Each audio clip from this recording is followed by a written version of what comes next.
Fusebox.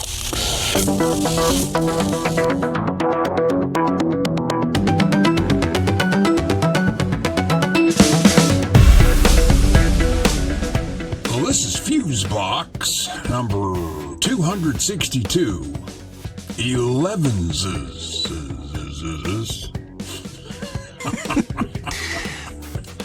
And you should remain seated until the show comes to a complete stop.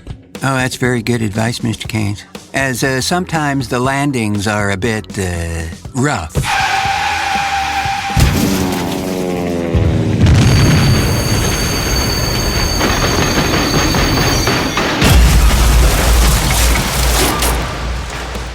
Welcome in, friends, to this, the 262nd edition of Fusebox, peckishly entitled Elevenses.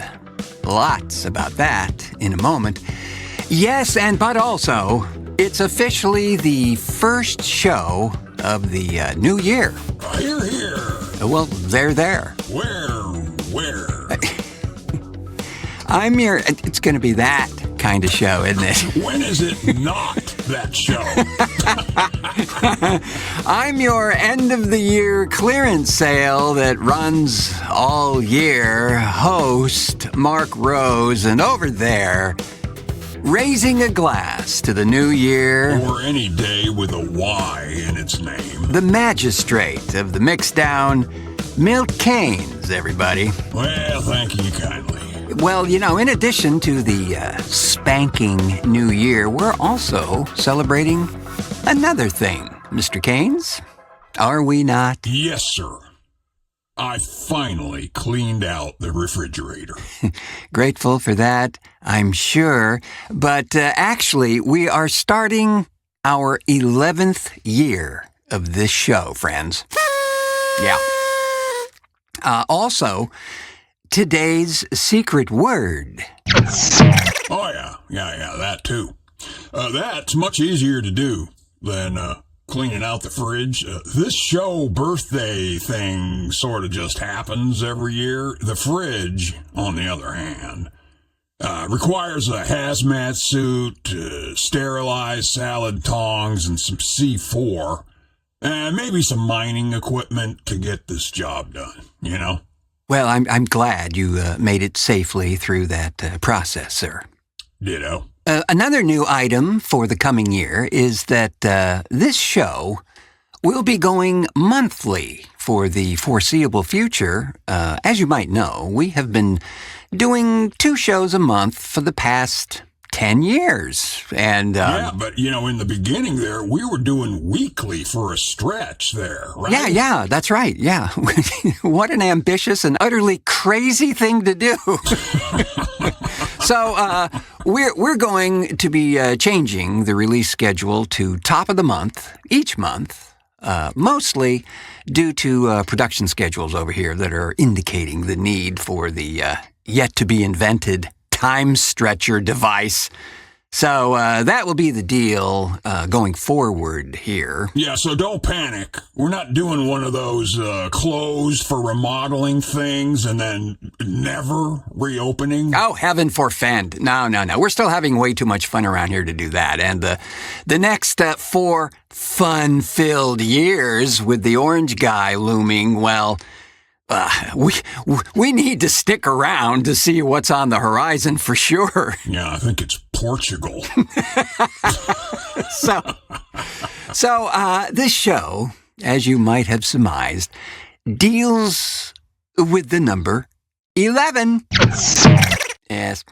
The very title of this episode, Elevenses, refers to a practice in the United Kingdom and Ireland.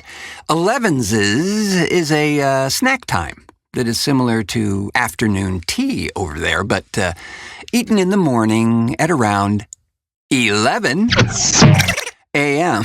Sounds very Middle-earth-like. Oh, yeah. It's like second breakfast from the Lord of the Rings epic. Yeah. Well, I guess it kind of makes sense. I mean, we've got that coffee break thing here, which, if you're lucky, Starts at about 8 a.m. and it's over by 5 p.m. Yes, nice work if you can get it. You can get it if you try. But I heard you can't always get what you want. But if you try sometime, you just might find you get what you need. Yeah. You know, if this is an indication of anything, it's gonna be one hell of an oddball year. I think we could bet the house on that one, Mr. Keynes. So, when we return, a look at the number 11.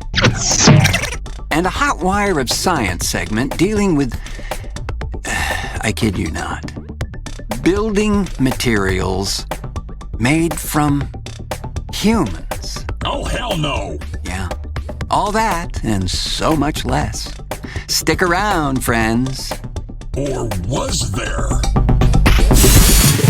Now, if you'll just sit down here, I'll pick you up right away. Big news, friends. Grindhouse Resurrection Magazine is back with a vengeance. Over 140 pages of deliriously demented and historically accurate info on this wondrously whacked period of cinema. This issue features an article by Pete Chiarella on 3 blaxploitation films that no one ever talks about. And he tells you why. And along that same topic, Bill Karschmidt discusses 2 of the genre's finest offerings ever produced. Then, John Satzer lifts the creaking lid on another obscurity, Impulse, from 1974, starring William Shatner as a maniacal killer con man.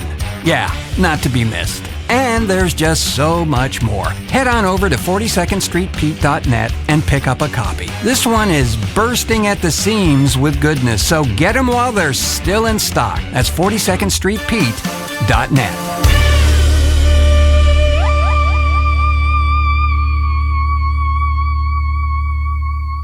The show for everybody, but not everybody will like it. TheFuseboxShow.com. Welcome back, friends. As I mentioned at the top of the show, we're looking at the number 11 on this program, not only because we're starting our 11th year of this here show, but I wanted to start off with some things that you might not have known about this mysterious number. You know, in some esoteric circles, 11 is thought to be an angel number. Oh yeah, man. She's really hot. And damn fine dancer too, gotta say. You know, just the other day I saw her at Pinchy's. Well, I think we got our angels crossed here, Mr. Keynes. The angel in this case refers to a message from above around this number. It's said that 11 can often mean the following: spiritual awakening. It signals a new phase of spiritual growth and development. It can offer intuitive guidance. It encourages trusting your inner voice and following your instincts. It reminds us of our ability to shape our reality through thoughts. This number represents a bridge between the physical and spiritual realms. Personal growth. Seeing this number often indicates a period of significant personal transformation. Heightened awareness. It suggests an increased sensitivity to energies and synchronicities.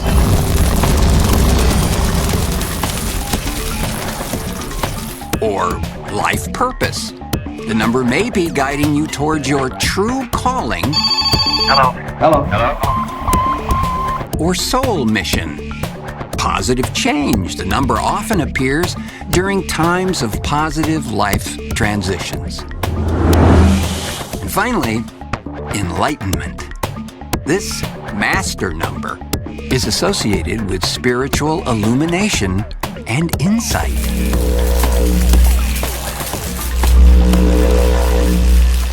Oh, holy carve. You know, I see like 1111 a lot of the time, bro. Well, you should pay close attention, Mr. Keynes. The universe may be trying to communicate with you. Or my damn clock is jammed. I mean, it does that anytime there's a power failure. Well, the other more down-to-earth fact about the number 11 is that it's a prime number. A prime number is a number that can only be divided by itself or the number 1. The number 11 is not just any prime number, though. It's the smallest 2-digit prime number. You know, I think I knew that. Might have been awake in math class for that one. Well, here's something, though, to tie to your clock thing there, Mr. Keynes. Yeah? On Wednesday, August 11th, 1999, there was a total solar eclipse, which you may or may not have remembered or even were born. The peak of that eclipse was 11:03. This means that the sun was almost completely eclipsed at 11:11. Whoa. Was the sun jammed like my clock? And to that 11:11 phenomena, let me add this little bit of esoterica.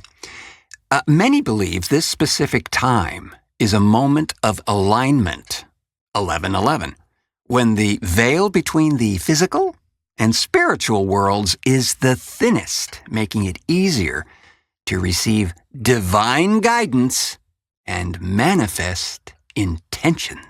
Lucky me. Lucky you. We regret to inform you that your health insurance policy does not cover you in case of illness. TheFuseboxShow.com.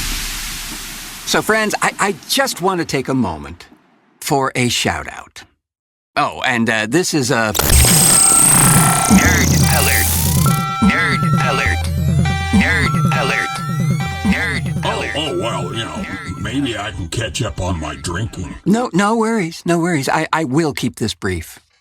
The other day, there was a software update to a suite of plugins I use made by Slate Digital. Now, I adore these plugins. I really do. And I can highly recommend them to you, friends, if you are working with audio in any way. So anyway, this recent update brought a bunch of new features and great improvements to workflow. So it was awesome. It also brought an unfortunate incompatibility with the main audio editor I use. And well, that was kind of a surprise, frankly, as I've never had a compatibility issue with any of Slate Digital's products, and I've been using them for a long time. But I found a workaround using another audio editor, and that did work just fine with the new update. But I thought, maybe I should just drop a line to the good folks at Slate Digital and let them know in case anybody else is having a similar problem. Oh, seems like a good plan, yeah. Yeah. And as usual, these folks got right back to me with a speedy response and was told that although the particular audio editor I was using the plugins with was not totally tested by them, they would recommend maybe just stepping back on that version of that particular plugin to continue to use it if I liked it that much. And I thought, well, that's a pretty sensible option, but I really liked the improvements and the speedy workflow and told them, thanks, but I think I'll go ahead and just use my workaround for now. So one day later, I get an email from one of their software designers. Not a support person, but a software engineer. One of these folks who's actually designing this stuff. And he told me, I was messing around a bit there, and here, try this. It's specifically to address my issue.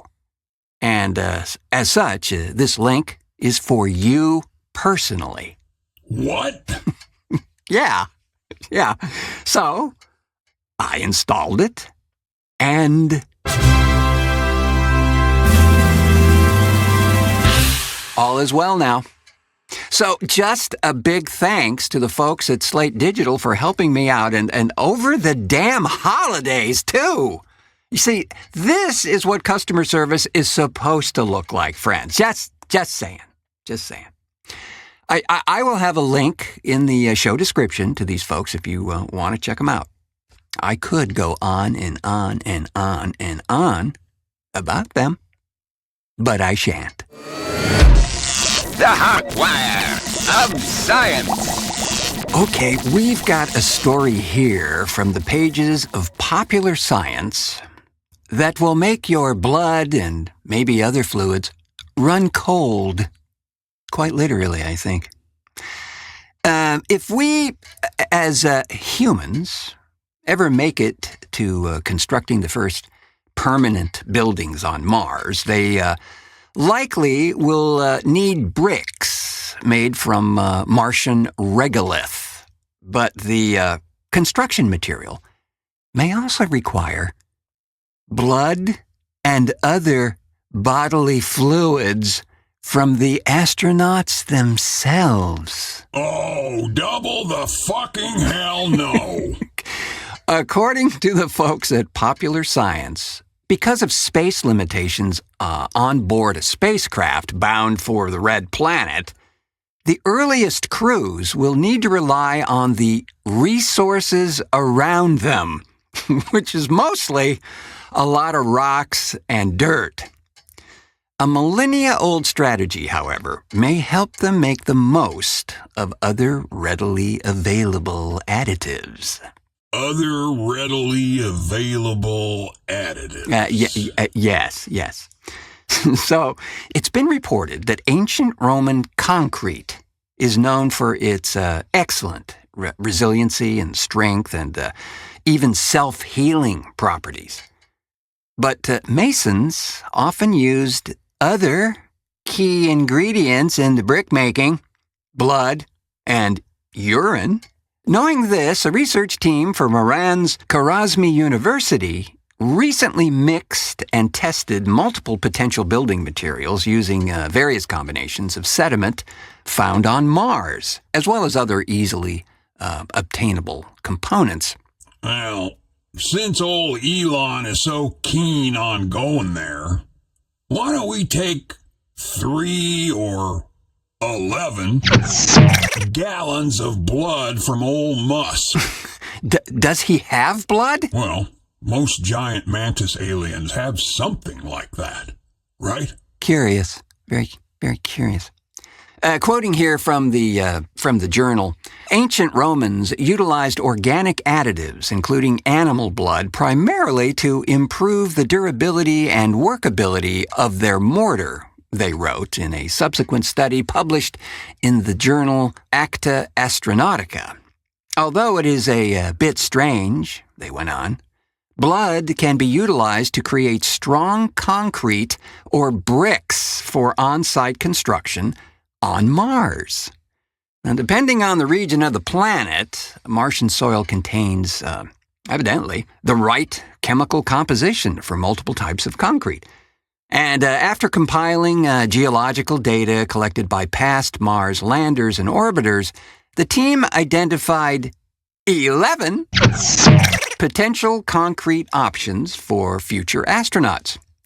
These included geopolymer and magnesium silica mixtures. They then created simulated building material samples using a 3D printer, stress-tested them, and recorded the results. The team theorizes that a single astronaut could produce enough HAS or HAS to make the amount of astrocrete necessary to construct a single occupancy dwelling in about 72 weeks. To increase the astrocrete's comprehensive strength and plasticity, while also lowering its brittleness, the study's authors offer another possible additive, urea, extracted from sweat, tears, and urine. An additional major benefit of Astrocrete is that it requires no water to mix, which is especially useful given the planet's almost entirely arid conditions. Well, one thing's for sure. It would be one hell of a stinky place to live.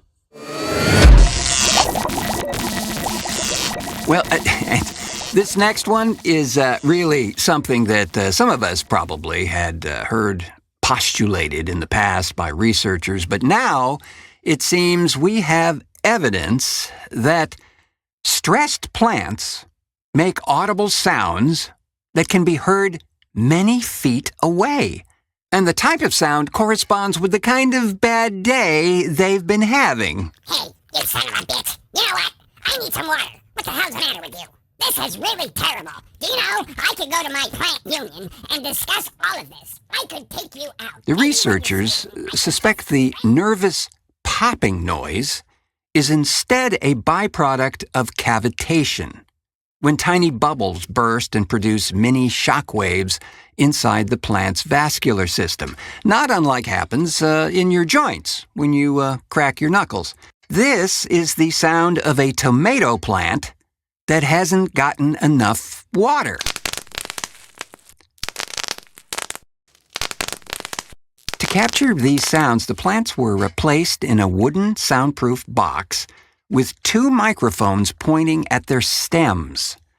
The researchers found that not only did the plants make sounds, but that the plants also made much more of a ruckus when they were dehydrated or having their stems cut. The researchers were able to pick up the same sounds from plants in a greenhouse, too. They have since detected sounds made by other greenery, such as grapevines and wheat. The vexed vegetables didn't air their grievances randomly, but rather made specific complaints that matched up with the type of stresses they were under. A machine learning program could correctly tell, with 70% accuracy, whether the grumbling plant was thirsty or at the risk of decapitation. Yeah, the other 30% of the time, that AI just drew smiley faces on the tomatoes. The peeved plants aren't making sounds that humans can hear. They're too high-pitched, so researchers had to process them down into sounds that you can actually hear now. But the sounds do fall within the hearing range of other animals, like mice and moths. Given that the popping sounds can be heard up to 16 feet away, there's also the question of whether other plants could be listening in to their neighbors' drama.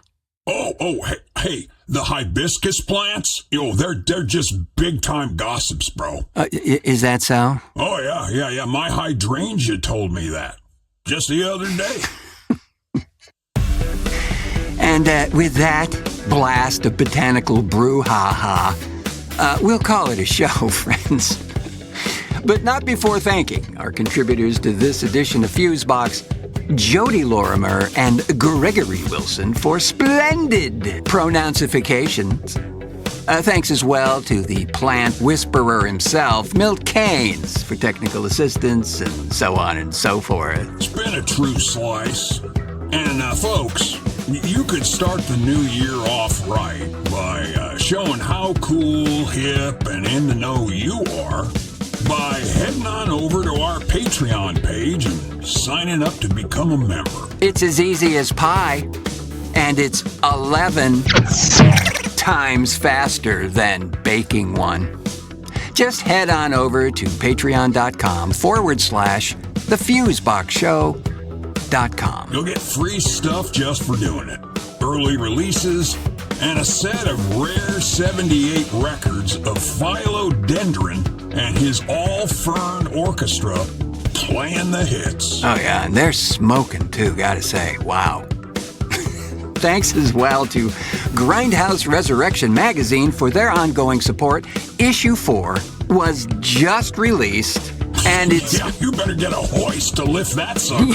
Yeah, it's 140 pages of grindy goodness in this one. 42ndstreetpete.net for all those details.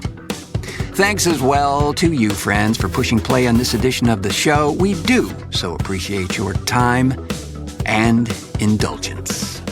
I have been your 3-time loser in a 2-timing world, host Mark Rose, saying until our next cartoon.